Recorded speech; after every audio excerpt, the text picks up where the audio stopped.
that huge break in a cold case terrorizing California for decades. Police say they now have the Golden State Killer in custody. And they used DNA testing to find him. So many families are relieved this morning. The killer accused of murdering at least 12 people, sexually assaulting more than 50.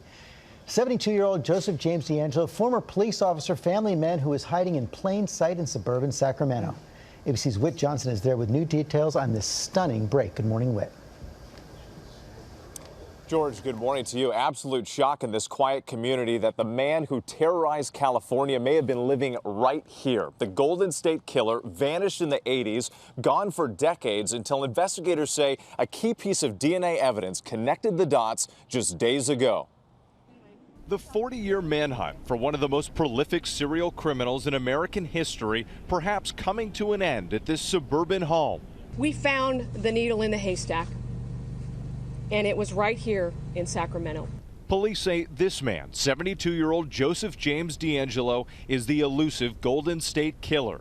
The former police officer allegedly responsible for at least 12 murders, upwards of 50 rapes, and more than 100 burglaries in California from 1976 to 1986. DeAngelo's name never coming up in prior investigations, but just 6 days ago, a critical clue. We started some surveillance.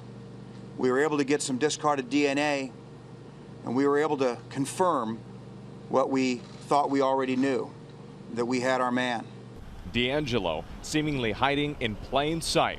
Police surprising him and taking him into custody on Tuesday as he was leaving his home. For the 51 ladies who were brutally raped in this crime scene, sleep better tonight. He isn't coming through the window.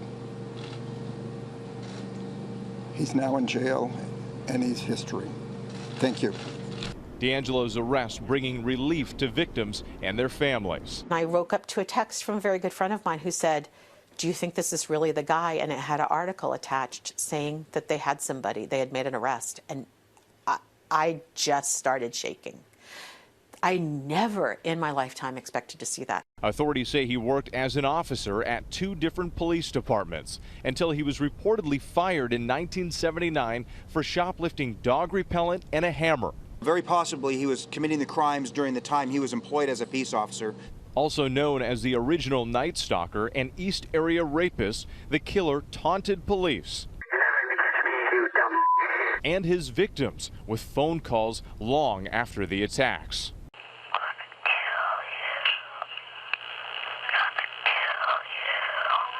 Leaving the entire state on edge.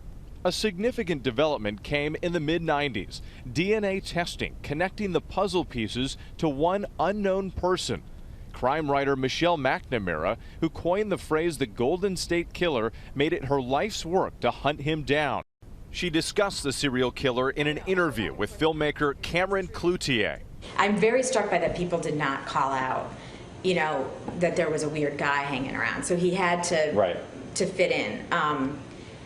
But on the other hand, it's just the level of violence is so extreme. McNamara died in 2016, but with the help of her researchers and husband, comedian Patton Oswalt, her book, I'll Be Gone in the Dark, was completed and released in February. It debuted at #1 on the New York Times bestseller list, sparking national interest in the case. You did it, Michelle, even though the cops are never going to say it, but your book helped get this thing closed.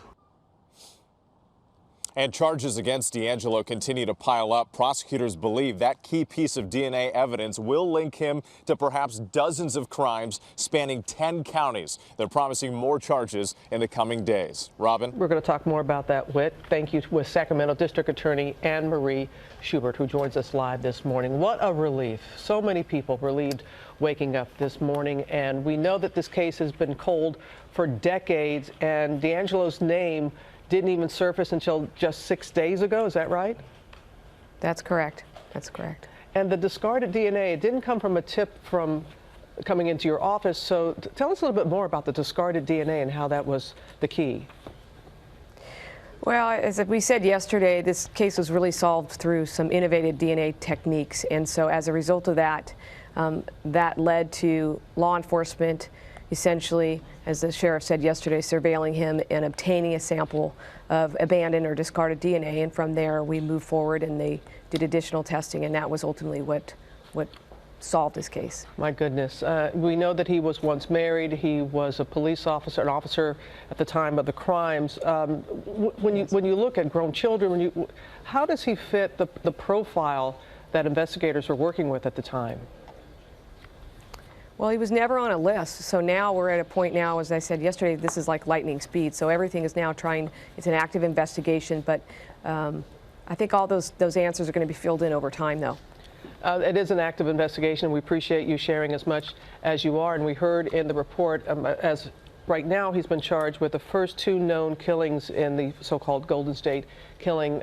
How many more do you suspect? And we know that the last killing was in 1986, but will he possibly look to for other cases since that time? Yeah, they'll absolutely look for additional cases. What we know now is that he's responsible for at least 12, perhaps 13.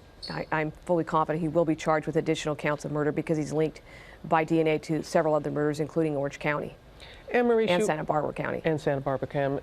Ma'am, what do you want to say to people about the work that went into this? And even though it was decades old, that your office and everyone was not going to let this go unsolved?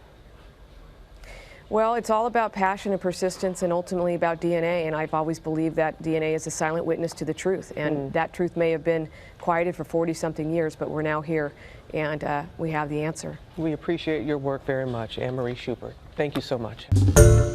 Hi, everyone. George Stephanopoulos here. Thanks for checking out the ABC News YouTube channel. If you'd like to get more videos, show highlights, and watch live event coverage, click on the right over here to subscribe to our channel. And don't forget to download the ABC News app for breaking news alerts. Thanks for watching.